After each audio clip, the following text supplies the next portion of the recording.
Barka da zuwa wannan tasha mai albarka.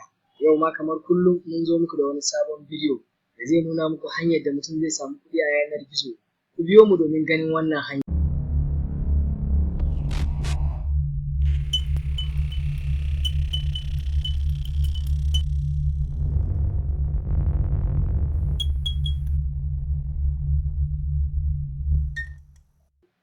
Zan so ku fara duba min nan ga wani ya samu dala 11, wani ya samu dala 22, wani dala 13, wani dala 11, wani dala 41 da dai sauransu. Gashi nan kamar yadda kuke gani, har ana iya samun har dala 40 akan wannan site ɗin, kawai ba don komai ba sai don kallon bidiyo a yanar gizo.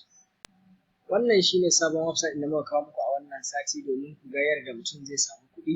Kamar yadda suka rubuta, za ka iya samun har dala 21 a kowane irin bidiyo idan ka kalla. Sannan akwai damammaki da yawa akan wannan site ɗin. Wannan site ɗin gashi nan kamar yadda kuke gani, abu ne mai sauƙi kai kai creating account. Sunan website ɗin gashi nan MBT, ma'ana suna nufin my Bitcoin to. To wannan site ɗin shine za ka yi amfani da wayarka ko ka yi amfani da kwamfuta ɗinka domin ka kalli bidiyo a YouTube su baka kuɗi. Gashi nan ana creating account free kyauta.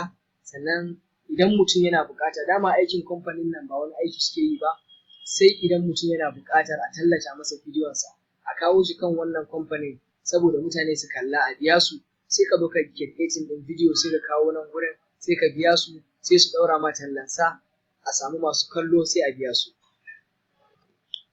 kamar yadda kuke gani. Sannan gashi nan suna magana mutane sama da 126 sun yi rijista a wannan kamfanin. Sannan akwai bidiyo har kusan 223 wanda mutum yake da damar ya je ya kalle su ya samu kuɗi.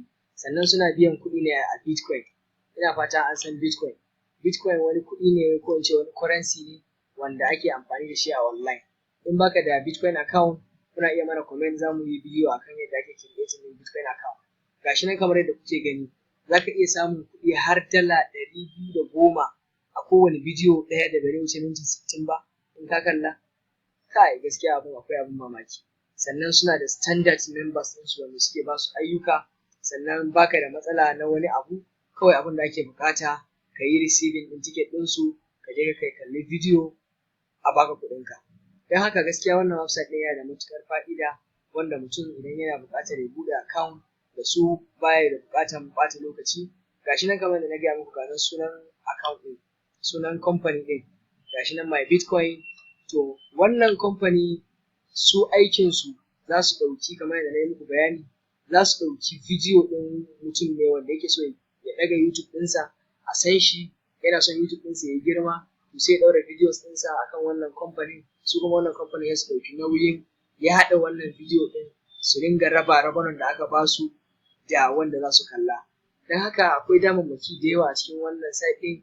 Kawai abin da ya saura ma ka zo ka yi signing, ga inda za ka zo ka danna ka yi joining, ka sa email address ɗinka, ka saka password ɗinka, daga nan ka shiga sai a baka videos ka je ka kalla kamar yadda muka gani tare da ku. Gashi nan suna tare da YouTube ne, aikinsu kawai su ringa ba wa mutane kuɗi suna kallon bidiyo a YouTube. Gashi nan kamar yadda na gaya muku, suna da garaɓasa kala-kala a wannan site ɗin. Sannan suna magana idan mutum ya kalli bidiyo guda 10 akwai wani garaɓasan da zai iya samu, wanda ga su nan da yawa. Mutum kawai abin da ya saura masa shine ya shiga ya ga abin da zai iya kallo a cikin wannan site ɗin domin a biya shi. Gashi nan mutanen da suka riga suka yi aiki suke kallon videos, gashi nan suna cire kuɗinsu ana biyan su ba tare da ɓata lokaci ba. Ana biyan mutane dala 10, dala 15, dala 40. Don haka babu abin da ya rage sai ka zo ka yi rijista ka shiga kai ma domin ka samu alherin da ke cikin wannan website ɗin. Wannan shine iya abin da za mu iya kawo muku a yau, sai mun haɗu da ku a bidiyo mu na gaba. Kar ku manta ku yi subscribing, sannan ku yi sharing, sannan ku yi mana liking saboda amfanin al'umma.